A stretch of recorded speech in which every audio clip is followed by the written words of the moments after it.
V-Guard presents कौन जीत रहा है, को पावर्ड बाय सेंसोडाइन एंड विमल। बोलो जुबां केसरी।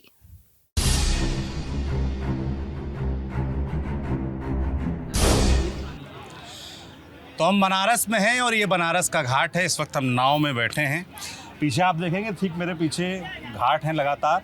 दशाश्वमेध घाट है, आगे काशी विश्वनाथ जी का मंदिर है, कॉरिडोर है, और इस तरीके से लाइन से देखिए राजेंद्र प्रसाद घाट है, मणिकर्णिका घाट है आगे, और लाइन से आप देखेंगे तो 84 घाट हैं कुल। और घाट के उस तरफ होते हैं पर्यटक, घाट के इस तरफ आप देख रहे हैं तमाम भीड़ आपको नज़र आ रही होगी। और घाट को संभालने का काम करते हैं मल्लाह समाज के लोग। जो नाव यहाँ आप लगातार देख रहे हैं, हज़ारों ऐसी नाव हैं और उनको यहीं के मल्लाह समाज के लोग चलाते हैं, इसी से अपनी रोज़ी कमाते हैं और गंगा नदी का ख्याल रखते आए हैं आज से नहीं, सदियों से। तो पहले तो थोड़ा इतिहास जानेंगे काशी में मल्लाह समाज का, निषाद समाज का, और उसके बाद थोड़ा चुनाव पर उनके मुद्दे क्या सोच रहे हैं प्रधानमंत्री मोदी और उनके काम के बारे में ये समझने का प्रयास करेंगे। शुरुआत आपसे करते हैं, सबसे बड़े आप ही हैं यहाँ पर। तो मैं जैसे इतिहास की बात कर रहा था, तो मल्लाह समाज का, निषाद समाज का काशी से जुड़ाव, काशी में उनका इतिहास, गंगा से उनका जुड़ा इतिहास, उसके बारे में थोड़ा बताइए। देखिए, जहाँ तक मल्लाह समाज का नाम इतिहास, बताइए पहले अपना। मैं प्रमोद माझी, अध्यक्ष माँ गंगा निषाद शिवान। जहाँ तक आपको काशी की जानकारी लेनी है, काशी का इतिहास जानना है, तो काशी का तो एक अलग इतिहास है, लेकिन हम निषादों का अपना एक अलग इतिहास होता है। क्योंकि निषादों का इतिहास ये है कि जहाँ भी नदी होगी वहीं निषाद होता है, नदी किनारे, और नदियों पर अनादिकाल से निषादों का ही अपना एक अधिकार रहा है।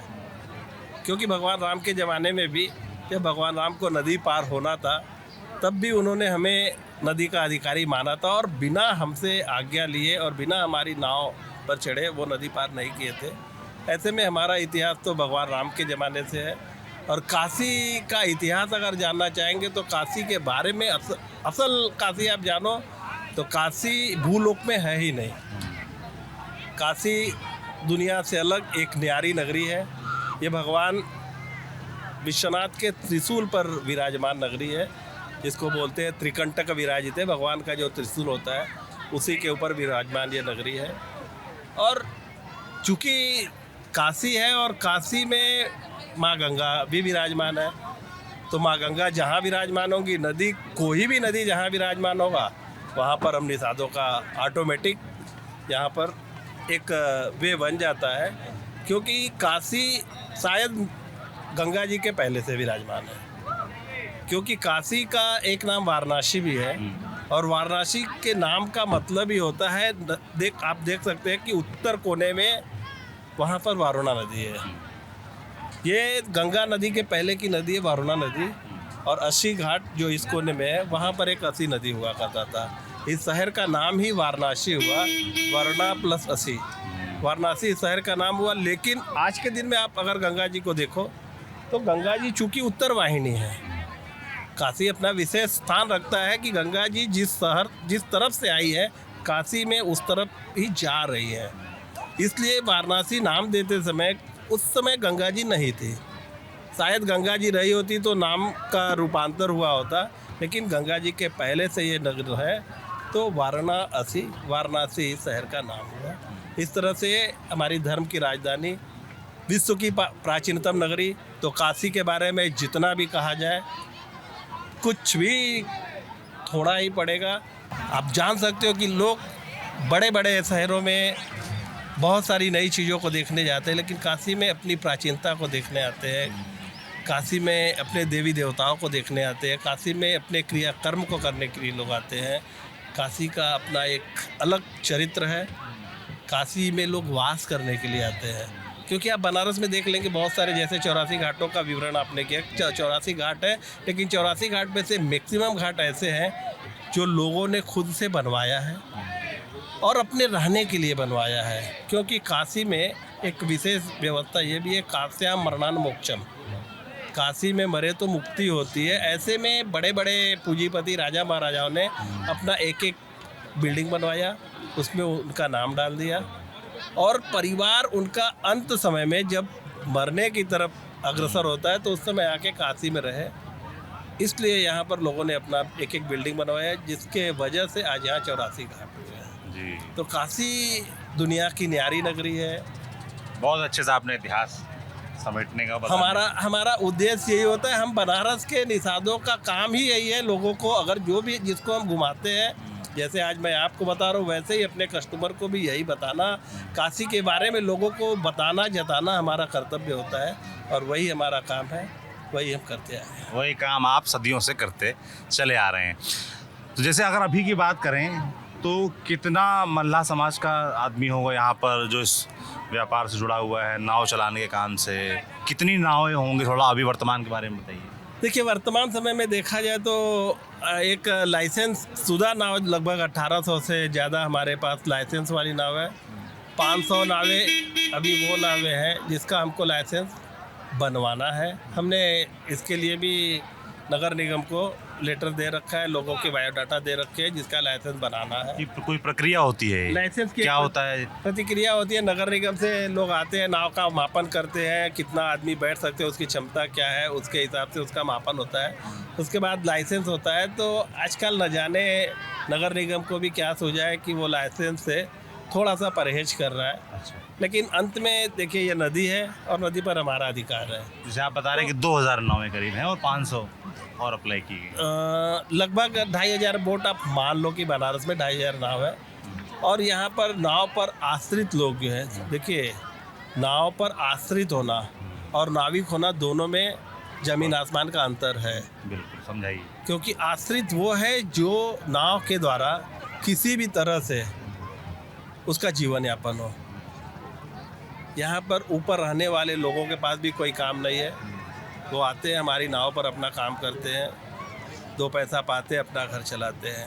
नाविक एक वो है जो एक अधिकारी है यहाँ का, जिसका माझियाना हक है, जो यहाँ का मालिक है, उसकी नाव होती है, उसके पास 10 काम करने वाले लोग होते हैं। लोग आते हैं, नाव पे लोगों को घुमाते हैं, मिला हुआ जो द्रव्य होता है उसको आपस में बांटते हैं।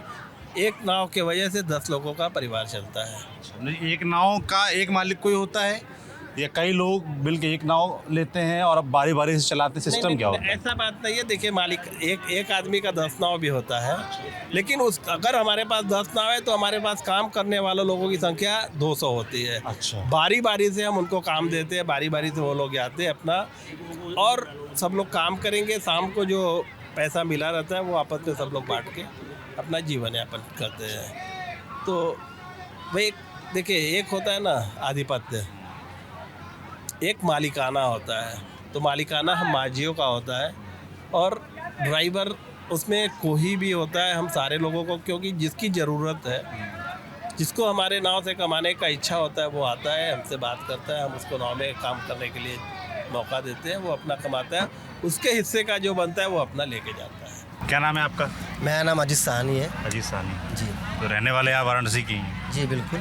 और नाव चलाने का काम? जी मेरा भी 2-4 नाव चलता है। अच्छा, 2 कि 4? नहीं, अगर परिवार को देखेंगे तो 4 हो जाएगा। कितने परिवार में कितने लोग हैं आपके? मेरे पिताजी हैं और मैं 2 भाई हूँ। 3 लोग हैं। 3 लोग हैं और चाचा लोग भी हैं। अच्छा, ठीक। तो जैसे आपने पूछा ना कि यहाँ पे सबका अलग अलग नाव है, परिवार का नाव होता है। जैसे एक परिवार में 5 भाई हैं तो भाई उनके पास 10 नाव हो गई, क्योंकि आज के इस दौर में जो आप देख रहे हैं कि महंगाई इतनी है कि एक नाव से गुजारा नहीं होगा। और जैसे कि हमारे अध्यक्ष जी ने आपको बताया कि अगर 10 नाव है तो हमारे पास हम उनको चलाने के लिए भी एम्प्लॉय चाहिए, तो हम लोग उनको भी रखते हैं, और जो उनका मेहनत है हिस्सा है उनको देते हैं, और उससे उनका परिवार का पालन पोषण करते हैं, और हम लोग का भी होता है पालन पोषण। कमाई का कोई क्या जरिया, मतलब ये नाव से कितना, मतलब जैसे आपने बताया कि एक नाव से भाई साहब ने बताया 10 लोग जुड़े हुए हैं, तो कितनी कमाई हो जाती है, क्या हो जाता है? देखिए, ये कमाई तो कोई लिमिट नहीं है, कभी तो बोनी भी नहीं होती है। ऐसा भी होता है? ऐसा भी होता है, क्योंकि हर घाट पे एक जैसा व्यवसाय नहीं है। अच्छा। जैसे आज आप देख लीजिए तो नमो घाट, 80 घाट और दशाश्वमेध घाट छोड़ दीजिए, और विश्वनाथ कॉरिडोर, तो बाकी की जो बीच की घाटें हैं वहाँ पे इतना पर्यटन नहीं जाते हैं। तो जहाँ पे पर्यटन कम जाते हैं तो वहाँ पे इनकम कम है। अच्छा, मतलब आप ये कह रहे हैं कि सारे घाट में एकरूपता नहीं है? नहीं, कुछ घाट में ज़्यादा लोग रहते हैं, पर्यटक ज़्यादा रहते हैं, तो वहाँ कमाई के चांस ज़्यादा रहते हैं। बाकी जो जैसे 80 घाट और हैं तो वहाँ पर आप कह रहे हैं कि कमाई के जरिए कम हो जाते हैं, हाँ। सीमित आय हो जाती है। जैसे कि हम अभी दशाश्वमेध घाट पे बैठे हैं, तो ये विश्व प्रसिद्ध घाट है। शाम को गंगा आरती में यहाँ पे कम से कम हज़ारों की भीड़ होती है। तो फिर जाहिर सी बात है, अगर लोग यहाँ आएंगे तो यहाँ पे 2 पैसा बढ़ेगा। और 80 घाट है, मणिकर्णिका घाट है, नमो घाट है और बीच के एक केदार घाट है। ये 4-5 घाट जो है मुख्य घाट है, यहाँ पे पर्यटन ज़्यादा जाते हैं। और जो बीच के घाट है वहाँ पे जो हमारे नाविक हैं, उनकी इनकम इतनी नहीं है कि वो रोज़ हज़ारों कमा लें। कभी कभी तो ऐसा होता है कि उनकी वहीं तक भी नहीं होती है, क्योंकि पर्यटन अगर आते हैं तो ठीक है, कभी कभी होता है कि पर्यटन नहीं आए हैं, कम है बनारस में, तो आय कम होता है। हम लोगों की कोई फिक्स नहीं है कि भाई हम रोज़ इतना ही कमा ही रहे हैं। अगर बारिश हो गया तो भाई तो उस दिन तो समझ लीजिए ख़त्म हो जाता है। तो हम लोगों की कोई लिमिट नहीं है। जी।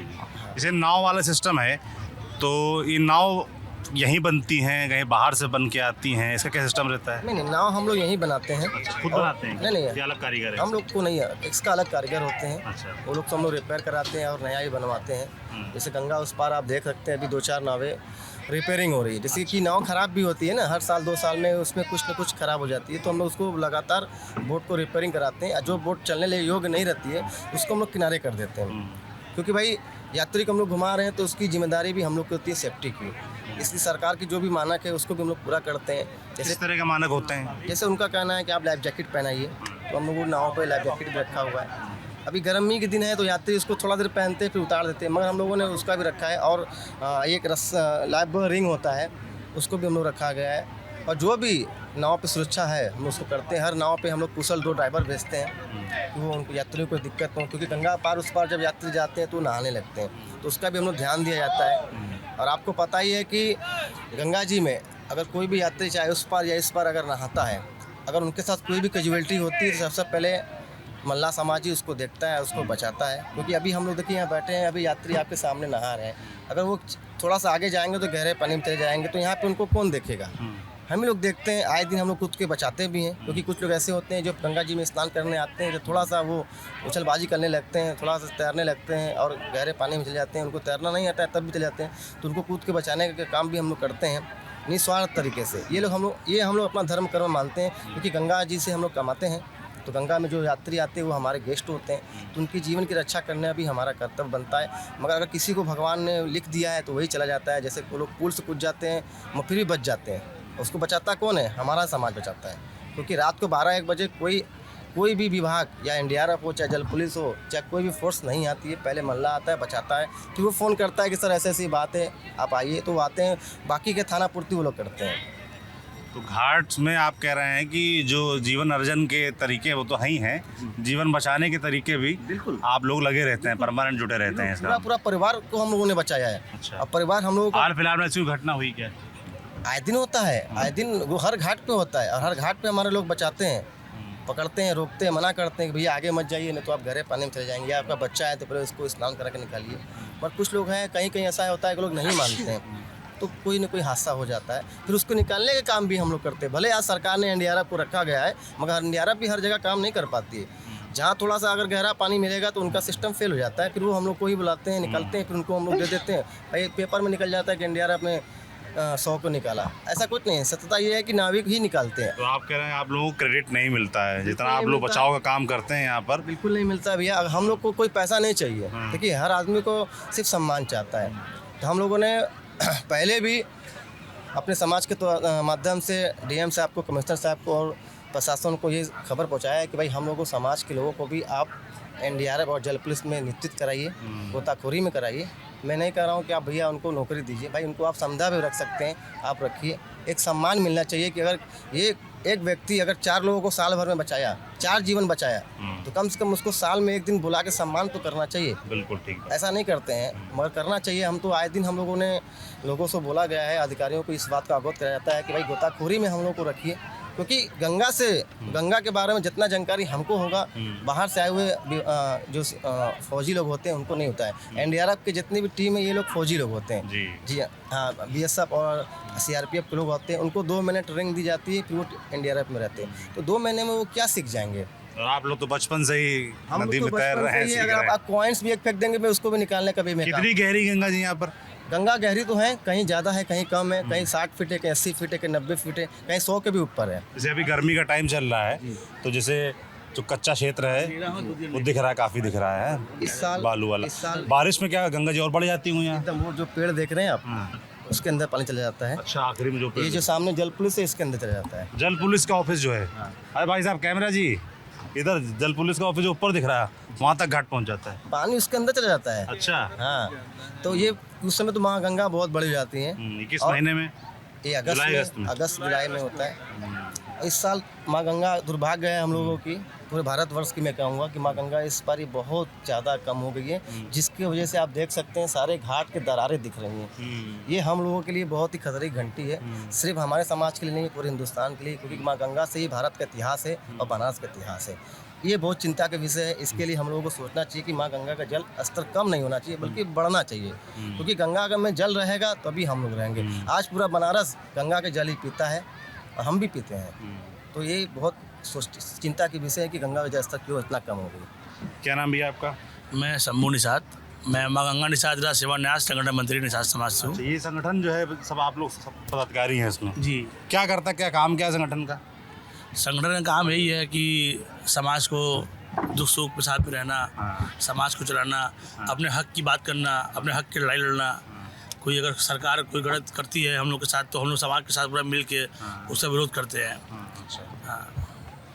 जैसे कि भाई प्रधानमंत्री नरेंद्र मोदी 2 बार से सांसद हैं आप लोगों के, तो उनके आने के बाद क्या हुआ, क्या बदलाव आया, क्या अच्छा हुआ, क्या खराब हुआ? देखिए, अच्छा तो बहुत कुछ भी हुआ और बुरा भी बहुत कुछ हुआ। अच्छा ये हुआ कि कॉरिडोर रोड बन गया, नमो घाट बन गया, रोजी रोटी मिल गई है। रोजी रोटी मिल गई मतलब यात्री आ रहे हैं, पर्यटन आ रहे हैं, काशी में घूम रहे हैं, ज़्यादा यात्री आ रहे हैं। ज़्यादा यात्री आ रहे हैं। और उसके बाद खाली हमारे समाज को खाली एक दिक्कतें हैं। दिक्कतें रहती है कि रोजी रोटी मिल भी रही है और रोजी रोटी को छीना भी जा रहा है। कैसे? छीना जा रहा है कि जो बड़े बड़े क्रूज गंगा जी में आ गए हैं, जो VIP गेस्ट आते हैं, VIP गेस्ट जितने आते हैं सब क्रूज पे चले जाते हैं, और जो लोकल ज़्यादा आते हैं तो जो 50-100 रुपये वाला आता है वो हम लोग को मिल जाता है, और जो बढ़िया गेस्ट आता है सब क्रूज को बुक करके उस पर चला जाता है। हम लोग का शुरू से समाज का हमारा ये विरोध है कि उसको वापस यहाँ से भेजा जाए। और हमारे कुछ समाज के सांसद लोग भी आए हैं, मंत्री लोग भी आए हैं, हम लोग से लगातार मीटिंग भी हो रहा है। हम लोग अपनी बात वहाँ रखे हैं कि हमारे समाज को खाली एक ही दिक्कत है कि हम लोग को रोजी रोटी ना छीना जाए, क्योंकि यही एक हम लोग का जरिया है कमाने खाने का। आपको जरिया हम लोग के पास तो है नहीं। जैसे पर्यटक ज़्यादा आ रहे हैं, तो जैसे कुछ लोग बोले कि भाई ये तो 1-2 क्रूज़ अगर चल रहे हैं तो उससे क्या दिक्कत है? एक क्रूज नहीं चल रहा है ना, पहले तो एक क्रूज चल रहा था, कितने हैं? अब तो 4 क्रूज आ गया। 4? 4 अच्छा, 4 क्रूज आ चुका है। एक खोटा तो कोई दिक्कत नहीं होता है, 4 तो आ चुका है। उसके बाद भी सुनने में आ रहा है कि 5-6 रोड लगातार बन भी रहा है। अच्छा। अगर 10-12 क्रूज गंगा जी में चलेंगे तो उसमें हम लोग कहाँ आएंगे, हमारे परिवार कहाँ जाएगा। इसलिए हमारे समाज का ये विरोध है कि रोजी रोटी हम लोग का न छीना जाए। जो भी है हमारी नाव टूटी फूटी है उसको बनवा लेंगे, रिपेयरिंग करवा लेंगे, उस पर लाइट दे देंगे हम, गद्दा चादी कुर्सी उस पर दे देंगे, उस पर मॉडिफाई कर देंगे हम, मगर रोजगार हम लोग को मिले। आप कह रहे हैं क्रूज़ वाली समस्या, जैसे हम मथुरा भी गए थे तो वहाँ भी निषाद समाज के लोगों से बात हुई थी नदी किनारे, तो वहाँ भी कुछ क्रूज़ चलाने का प्लान चल रहा है, तो वहाँ के भी मल्लाह समाज के लोग इस बात से नाराज़ दिख रहे थे, तो वो नाराज़गी काशी में भी रहती काशी है। में नाराजी है। आपके माध्यम से हम बताना चाहते हैं मोदी जी को अपने, और जो हमारे योगी जी हैं, जो उद्योगपति लोग जो पैसा वाले इसमें घुस के जो फाइनेंस करके जो चला रहे हैं, ये न करें। तो भाई हमारे देश के प्रधानमंत्री जो पूरा देश चला रहे हैं इसमें, तो उनके तक हमारी बात, निषाद की बात पहुंचना चाहिए। 2014 में जब सांसद जी पहली बार बने थे सांसद बनारस में, तो हम लोग की लकड़ी की नाव से घूमे हुए थे। समाज बहुत हमारा खुश है, उनसे बात नहीं है, मगर जो पेट की वहाँ जब बात आएगी तो भाई पेट के लिए तो लड़ाई लड़ना पड़ेगा ना। ये हमारी पेट की बात है, क्योंकि ब्रिटिश गवर्नमेंट के ज़माने से जो अंग्रेज़ों का जब नाव चल रहा था यहाँ पे, जो झगड़ा हमारे दादा बड़ा लोग झगड़ा उसमें किए थे, तो हमारी लकड़ी की नाव से किए थे। उनकी क्रूज, उनकी जो बड़ी बड़ी हेलीकॉप्टर प्लेन यहाँ पर नहीं आया था झगड़ा करने के लिए। हम लोग का ये डंडा बाँस पटरे से झगड़ा हुआ था उनसे। ठीक है, समय बदल रहा है, समय बदले, मगर अगर चलाना ही है तो कभी रोजगार हम लोग को देते पहले। जो हमारे समाज में जो पढ़े लिखे लोग हैं, हमारा भाई पढ़ा लिखा है, हमारे समाज में लोग PhD अधिकारी, उन लोग को नौकरी नहीं मिल पा रहा है। और बढ़े जब बाढ़ आ जाएगा तो हम लोग का 6 महीना नाव बंद कर दिया रहता है। जो क्रूज से बढ़िया नाव हम लोग के पास है, और उससे होनार लोग हमारे पास हैं। अगर 100 आदमी अगर डूबेंगे ना, तो 100 आदमी को बताने की क्षमता हम लोग के पास है कि 100 आदमी को बताना कैसे है। क्रूज के बाद क्षमता नहीं होगा। बस सरकार से ये मांग करना चाहते हैं कि रोजी रोटी तो मिल रही है और रोजी रोटी छीना न जाए। क्रूज वाली बात बस क्रूज, मेन दिक्कत आप कह रहे हैं ये है। एक क्रूज चलाएं, हाँ। एक क्रूज चलाएं, कोई दिक्कत नहीं है। जो क्रूज चल रहा है उसको ना चलाएं और जो बाकी क्रूज आ रहा है उसको ना चलाएं। नहीं तो अगर इस तरह का काम करेंगे तो थोड़ा सा दिक्कतें तो होंगी, क्योंकि हमारे 18% हम लोग भी हैं, 18% हमारे समाज के लोग भी हैं। क्या सोच रहा है समाज का आदमी, मतलब उनके प्रधानमंत्री के आने के बाद से समाज के बीच मतलब क्या चीज़ मन में चल रही है? जैसे दूसरा चुनाव है, 2 बार सांसद रह चुके हैं, क्या आपके समाज के लिए क्या हुआ है, क्या दिमाग में चल रहा है इस बार चुनाव को लेकर, क्या सोच रहे हैं? देखिए, मोदी को तो कोई हरा नहीं पाएगा।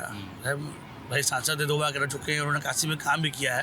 क्या काम किया आपके साथ? घाट बनाया है, गंगा सफाई हो गया है, बहुत सारी चीज़ें तो हो चुकी हैं, रोज़गार मिल रहा है, बहुत सारी चीज़ हो चुकी हैं जो सब लोग कमा खा रहा है, सब लोग अपना परिवार चला रहा है। मगर जो बड़ी बड़ी क्रूजें आज गंगा में आ जाएंगी तो हम लोग कहाँ जाएंगे? हमको सिर्फ समस्या क्रूज से है, ओनली फॉर क्रूज। जो VIP गेस्ट आते हैं उस बोर्ड पर चले जाते हैं, वो तो पानी में छू भी नहीं पाते होंगे। तो जैसे आप बता रहे थे कि निषाद समाज के तमाम जो नेता हैं बीजेपी से जुड़े, वो आप लोगों से मिलने आ रहे हैं, कौन कौन मिलने आए, क्या बातचीत हुई? अभी तो लगातार 2-3 सांसद आ चुके हैं, 2-3 मंत्री आ चुके हैं और लोग अभी आ भी रहे हैं। अभी एक निषाद समाज के बाबूराम निषाद सांसद जी आए हुए हैं, अभी उनसे 12 बजे हमारा मीटिंग भी है, उन्होंने हम लोग को बुलाया है। उनसे क्या वार्ता है और हमारी बात जो आपसे बोले हैं, ये बात अपना उनसे भी रखेंगे हम। ये जो क्रूज वाली समस्या है हम लोग अपने पैड पे भेजेंगे और अपना लगा के पैड, लेटर पैड, हमारी समस्या को सुना जाए, हमारी समस्या का मोदी जी को बताया जाए कि ये समस्या हमारे समाज को है। क्योंकि लग रहा है कि जो मोदी जी लगातार बनारस में जो मंत्री सांसद को भेज रहे हैं हमारे समाज के लोगों को, कुछ तो कुछ उनको जानकारी हुआ होगा इस बात का कि बनारस के समाज के लोग थोड़ा नाराज चल रहे हैं, तभी लगातार मोदी जी बनारस में आ रहे हैं और लगातार हमारे समाज के लोग को भी भेज भी रहे हैं कि यहाँ के जो प्रतिनिधि मंडल है उनसे बात कीजिए, क्या वार्ता है, क्यों दुख है वो लोग, क्या बातें हैं। तो आपके माध्यम से बताना चाहते हैं मोदी जी के पास हमारा बात जाए। हमें समझता सिर्फ एक चीज़ का है, क्रूज। एक क्रूज आया, उसके बाद बोले नहीं आएगा, उसके उन्होंने 13 दिन लगातार विरोध किए हैं। उसमें हमारे धर्म प्रसाद निषाद जी हैं, राज्यसभा सांसद इस समय वर्तमान में हैं, तो उन्होंने अपने लेटर पैड पे हमको लखनऊ भेजे थे, तो उन्होंने सभा में मेरा बात उठाया था। तो उसके बाद स्ट्राइक को हम रोका गया, उसमें हम लोग की मांग पूरी हुई। एक क्रूज चल रहा है, उसके बाद कोई क्रूज भी नहीं चलेगा। वो लोग लिख के हमको भी दिए थे, मुझे मौखिक नहीं, लिख के वो लोग दिए थे हमको। उसके बाद भी आज 3 क्रूज एक्स्ट्रा आ गया। अब बड़ी बड़ी क्रूज गंगा में बन भी रही है इस समय, अब बड़ी बड़ी क्रूज आ भी रही हैं। हमको लगता है कि पूरा पैसा बनारसी में है क्या? तो जो बड़े बड़े उद्योगपति लोग, बड़े बड़े पैसे वाले लोग खाली क्रूज पानी में डाल देना, कमाना क्या है? हमारे समाज के लोग सिर्फ गंगा में उनका अधिकार है, गंगा में मछली मारे हैं वो लोग नाव चलाए हैं, गोताखोरी किए हैं, यही हम लोग का रोजी रोटी है। अब हम लोग कोई रोजी रोटी नहीं है। ठीक बात। तो हमारे समाज का जो चीज़ है, हक है, जो हम पुरजों से चले आ रहे हैं, उसको न छीना जाए। बाकी तो मोदी जी हैं, जीतेंगे वो तो, और हमारी बात वहाँ पहुँचाइएगा समाज कि के लोग वोट देंगे। हाँ, अगर हमारी बात अगर रख गई तो भाई जाहिर सी बात है, अभी तो समय है 7-10 दिन का, आपके माध्यम से बात बताना चाहेंगे वहाँ बात। पिछली बार समाज के लोगों ने वोट दिया था, पिछली बार समाज के लोगों ने वोट दिया था। हमारे अध्यक्ष जी हैं, भाई हमारे अध्यक्ष जी जैसा बोलेंगे वैसा समाज हमारा करेगा। जितने भी समाज के लोग यहाँ पे हैं, 1.5-2 लाख, उन्हीं की बात मानते हैं। अगर वो एक हफ्ते के अंदर वो बात अगर मान जाते हैं कि भाई क्रूज न चले, हम लोग को लिखा पड़ी जो भी है करके दे दें तो ठीक है, नहीं तो भाई देखिए परेशानियाँ तो होंगी इस बार, क्योंकि हम लोग भी बनारस में 1.5-2 लाख हमारा वोट इसमें है। एकदम भरपूर तरीके से अगर हमारी बात को सुन ली जाए तो भाई मोदी जी का जय जयकार है, योगी जी का जय जयकार है। उनका भी हम योगी जी का अपने घर में फोटो भी लगाए हैं, उनका पूजा पाठ भी करते हैं। अच्छा, हाँ, योगी जी अच्छे लगते हैं। योगी जी भी अच्छे हैं, मोदी जी भी अच्छे हैं, सब लोग अच्छा है, सरकार लोग चलाएं। क्रूज वाली बात मान लें आप। बस हमारी क्रूज वाली बात है, हमारा एक कष्ट उनसे है क्रूज वाली बात को लेकर। हमारा दिल से दुख है, अब पूरे समाज का है, हमारा ही नहीं पूरे समाज का है कि इसको हटाया जाए। अगर हमारे घर में हमारे भाई अगर बहन पढ़े लिखे हैं, अगर नौकरी में रहते हैं वो लोग सरकारी जॉब में, तो हमारा परिवार चल जाता है।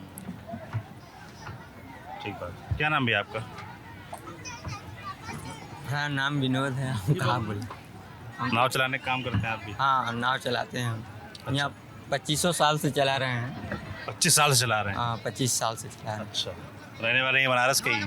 थोड़ा दूर पर है, 15 किलोमीटर दूर पर है। अच्छा, रामनगर के साइड में छोटा मिर्ज़ापुर गांव पड़ता है, जिला मिर्ज़ापुर पड़ता है। अच्छा, वहाँ से हम आते हैं, कैसे रोज आते हैं? टेम्पू से आते हैं, टेम्पू से जाते हैं, यहाँ अपना कमाते हैं, कमा के कितने चले घंटे काम करते हैं? सुबह कितने बजे आते हैं? आते हैं घर से 9 बजे चलते हैं, यहाँ 10 बजे 10:30 बजे आते हैं, फिर शाम को 6 बजे जाते हैं अपना। अच्छा, 8-9 घंटे रहते हैं। हाँ, जो मिलता है गंगा माई पे घाट पर अपना कमा के चले जाते हैं। बाल तो आपकी बच्चे के अपनी लिए। नाव है यहाँ पर कि नहीं, काम यहाँ करते हैं नाव पे? नहीं, नाव पर काम करते हैं, अच्छा, चलाते हैं हम लोग। कितना यहाँ रोज का माझी लोग। रोज कितना कमा लेते हैं? जो भी 400-500 जो भी किस्मत कमाई में रहता है हम लोग को मिलता है।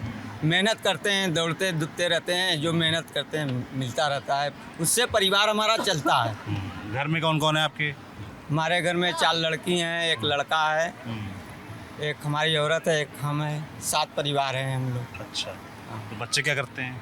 सब एक बच्चे का शादी कर दिए हैं, एक लड़की का, इस समय 3 लड़की 1 लड़का है, हाँ, और लोग पढ़ रहे हैं। पढ़ रहे हैं, बच्चों हाँ। को पढ़ा रहे हैं। हाँ, बच्चों को पढ़ा रहे हैं। अच्छा, तो जैसे कि अभी आप नाव पे काम करते हैं, आगे आप क्या चाहते हैं कि आपके जो आने वाले बच्चे हैं, पीढ़ियाँ हैं, ये भी नाव से जुड़े काम करें या और कुछ काम करें? अभी तो पढ़ रहे हैं, 5-6 में आगे का भविष्य अब जाने। आप क्या चाहते हैं? आप क्या चाहते हम तो चाहते हैं कि भाई पढ़ें भाई, अभी तो छोटा बच्चा है, पढ़ रहे हैं, 5 में पढ़ रहे हैं, अब आगे का हाल कैसा चलेगा कैसा नहीं।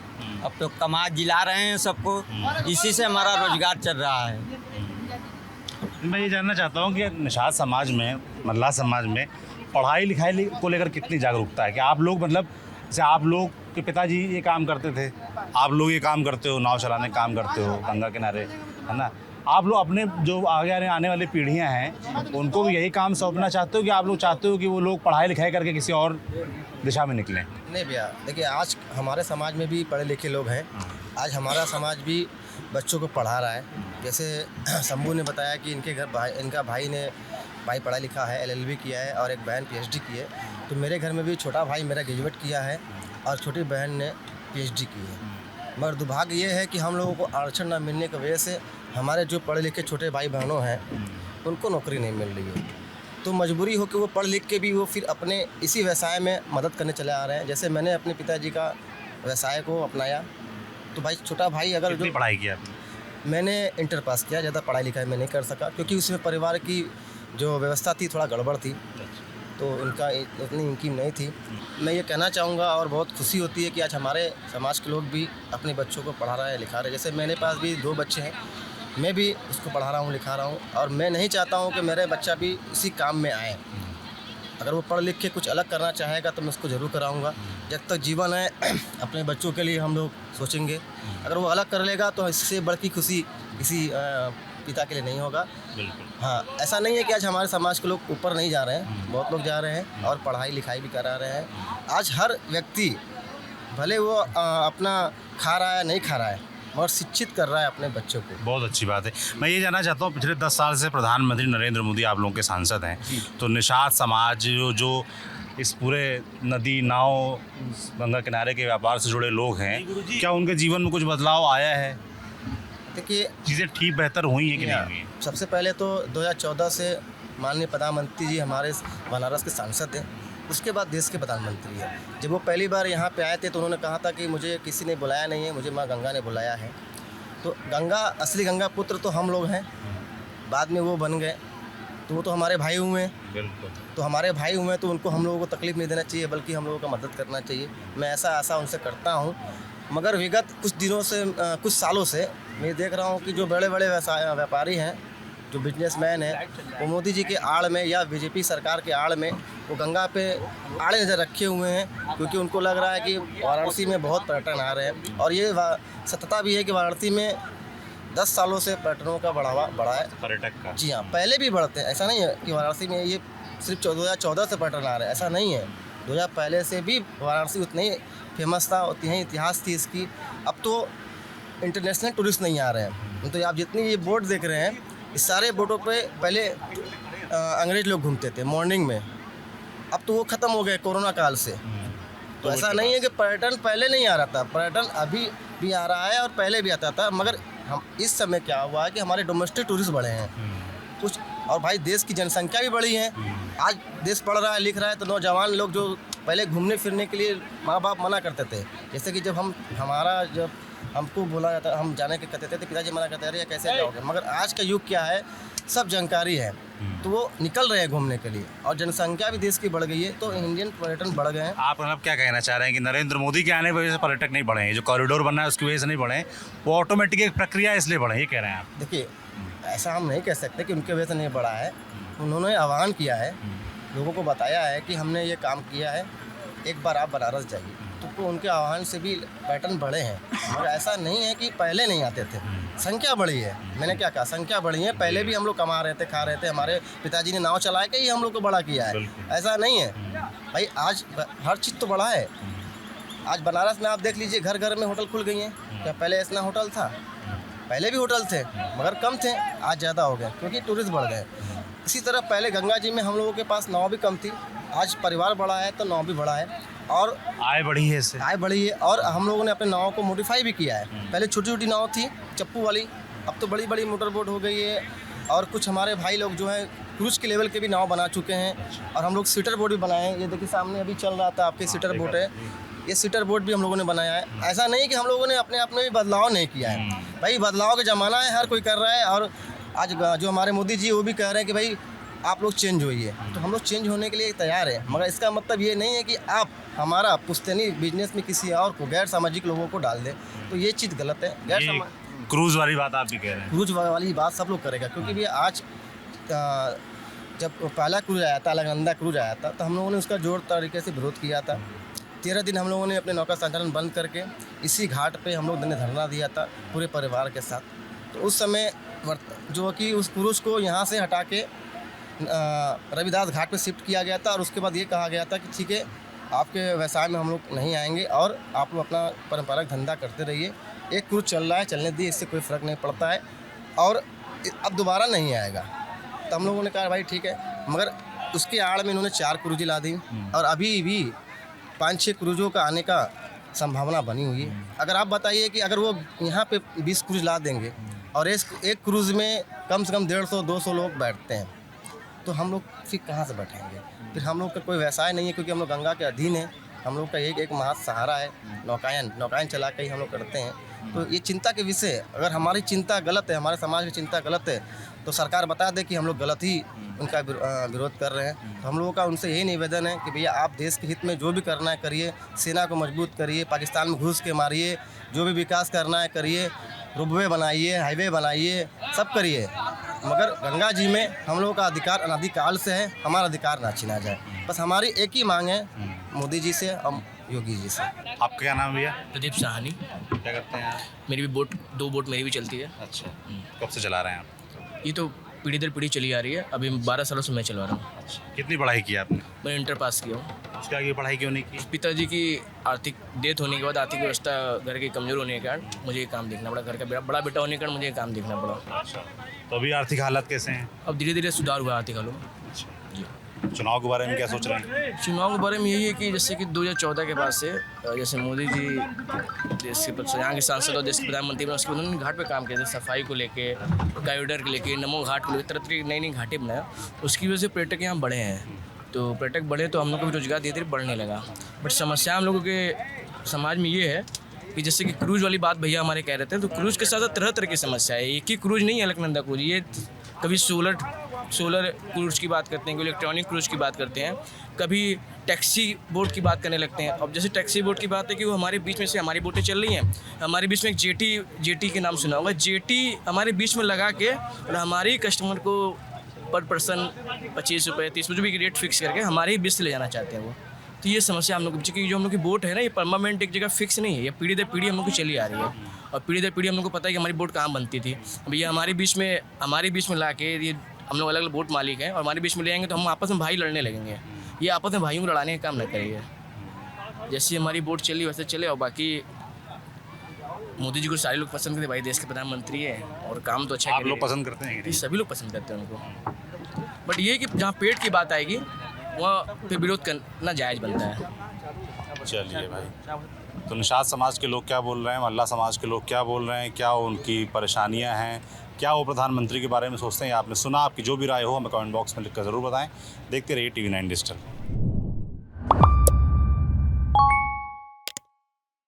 वी गार्ड प्रेजेंट्स कौन जीत रहा है, को पावर्ड बाय सेंसोडाइन एंड विमल, बोलो जुबां केसरी।